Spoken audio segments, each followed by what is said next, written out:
Well, are we connected for sound? Yes. Well, welcome everybody. Welcome to Oslo 16, the 16th annual Oslo Forum where the world's peacemakers meet. Thank you all for coming, many of you coming very far.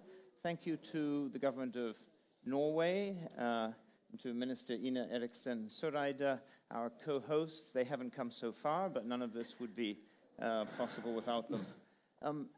Our theme this year is the end of the big peace, opportunities for mediation. In some ways, these are difficult times for peacemaking. The last 30 years in peacemaking has been a story of feast and famine. During the first 20 years, from 1988 to 2008, two-thirds of all of the world's conflicts ended, most of them by negotiation. And the number of battle deaths, number of people killed in battle, fell by almost three-quarters, ushering in the most peaceful period in human history. And it was really a hugely productive period for peacemaking.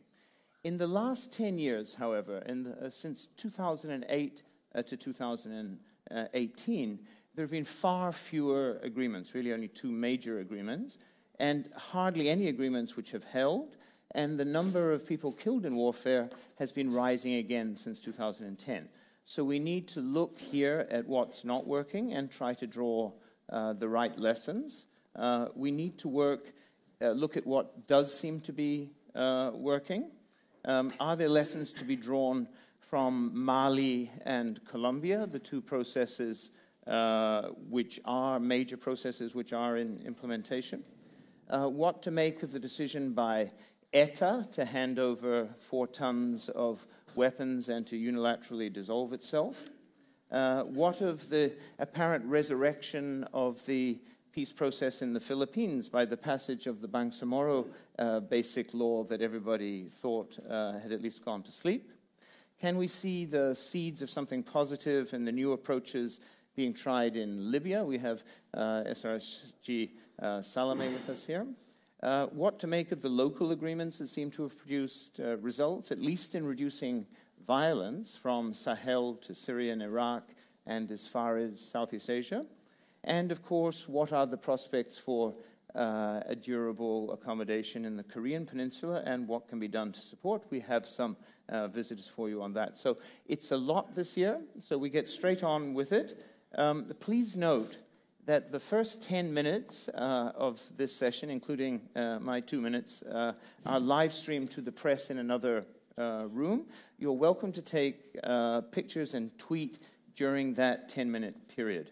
However, for the whole rest of the event, today and tomorrow, we are, as always, off the record and following the Chatham House rule. Please also respect the Chatham House rule in your use of the social media. HD will record the sessions, but it's purely for the Oslo Forum report. In line with the Chatham House rule, we won't be sharing those recordings or transcripts. We ask you to refrain from taking photos during the sessions, if you can agree. We have a professional photographer who will actually be visiting all the sessions and will be taking great photos. I particularly recommend the Moose Head room if you want to get a photo of yourself. And these will be available to you all. Now, please check the screens. The screens are constantly updated for what is in what room, and there's one just out here in the coffee room. And please have a look at this document. It's the briefing pack, and it really has everything you need. It has logistical information, hotels, taxis, buses, planes, golf, everything. It has a summer reading list for mediators. It has an interview which I've just read with Hassan Salameh, which is really extremely wise. It has an opinion piece on Iraq. It has 2 background papers, one on UN sanctions when they work, when they don't work in peacemaking, and one that claims to be on the, quote, lost art of peacemaking, unquote. It also has background briefings on each of the sessions so you can decide where to go. So, If you need anything at all, please ask one of the Oslo Forum team, some of whom may be standing up right now. Christina, Aurélie, Jonathan, Sabrina, Øyvind, and Alexandra, or me, David Harland. So on with the first session. Over to Lise Tessed, and welcome again to you all. Enjoy the retreat. Thank you so much for coming. Thank you.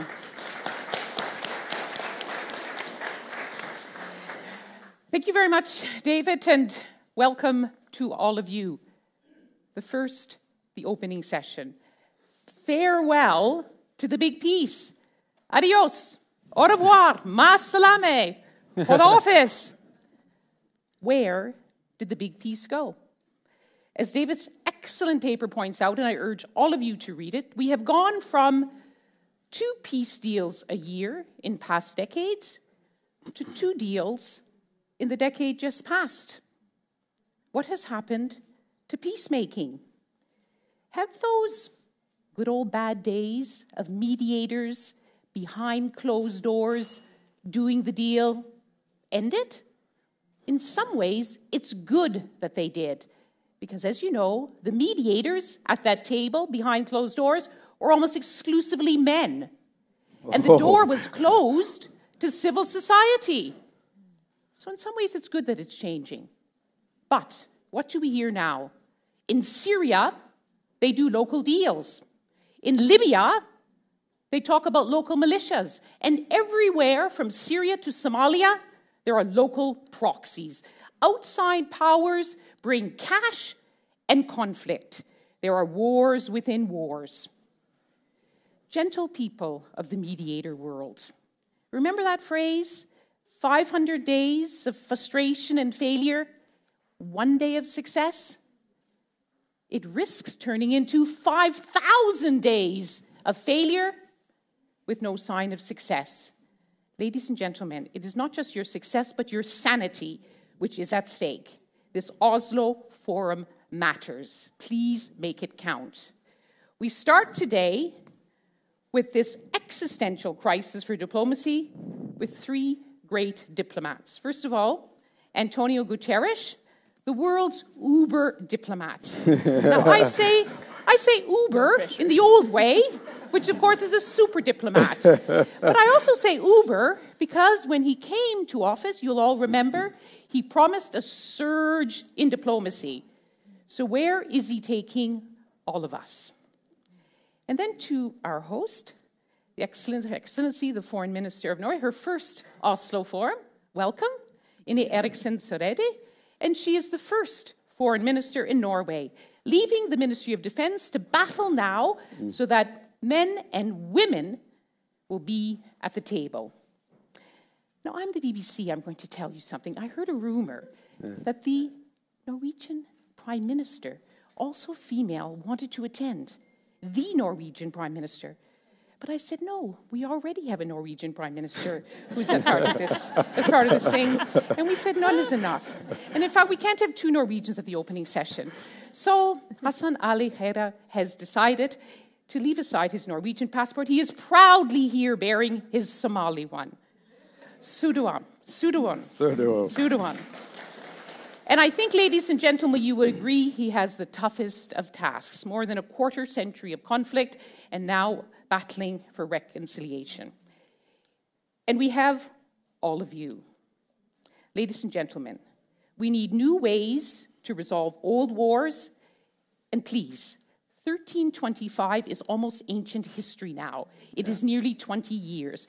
We all accept 1325, how to get women involved in the prevention and resolution of conflict. Please give us solutions, not problems, and not just pledges.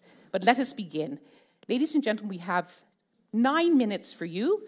Don't turn me, the Democrat, into a dictator and have you to tell you to be quiet. Each 3 minutes, and then we will have our open discussion. To you first, the Foreign Minister of Norway.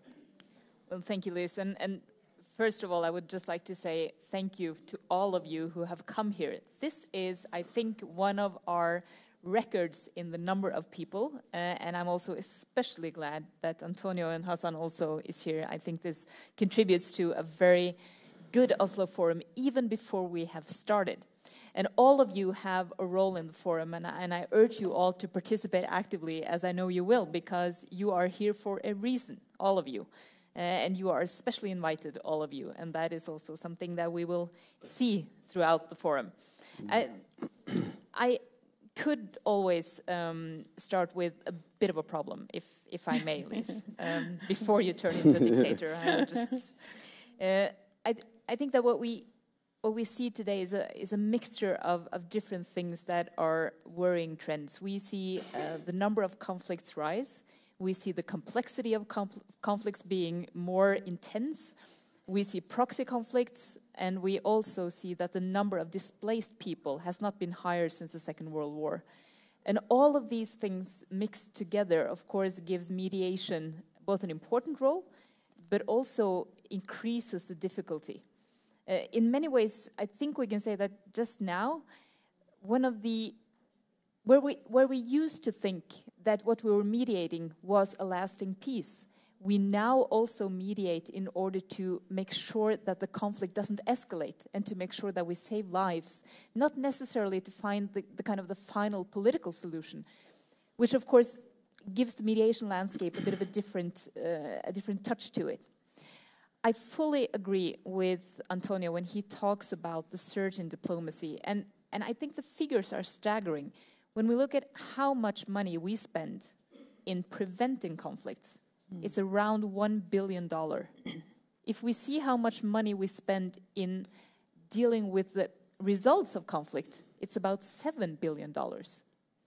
So if we could turn that equation around a bit, we could also alleviate all the human suffering that comes with all of these conflicts. And there are a lot of things that could be said, but since I only have 3 minutes, I will end it there. But just adding one thing at the end. One of my biggest concern also for our mediation efforts is that we're seeing a trend and a tendency in the world of more isolationism, more protectionism, and also unraveling of the fabric of the international society. And just try to remember that what we have built through the UN system, through the WTO, through other organizations, is really an architecture that we've built on the ruins of 2 devastating world wars. It was a reason why we found out that we need to cooperate more. We cannot solve these things alone. And my concern now is that in addition to the escalating conflicts and the proliferation of conflicts and the human suffering, we are also in a situation where the architecture itself is under pressure. Exactly. This is the paradox of our time, the most awesome of architecture and the worst of wars, and how to use the best of that architecture to fight the worst. Who'd ever want that job, Antonio Guterres? You wanted it. Everyone wanted you to want it. In terms of reference, I've changed a little bit. Yes. Tell us where you're surging. Well, first of all, I'm very worried with the end of big peace, but I'm even more worried with the end of the small peace and with the multiplication of small conflicts all around the world that are more and more interlinked, more and more complex, and also more linked to a new global threat of terrorism that, of course, can strike anywhere at any time and creates a different atmosphere in global relations. Now, one of the things that has contributed to that, in my opinion, is that power relations became much less clear.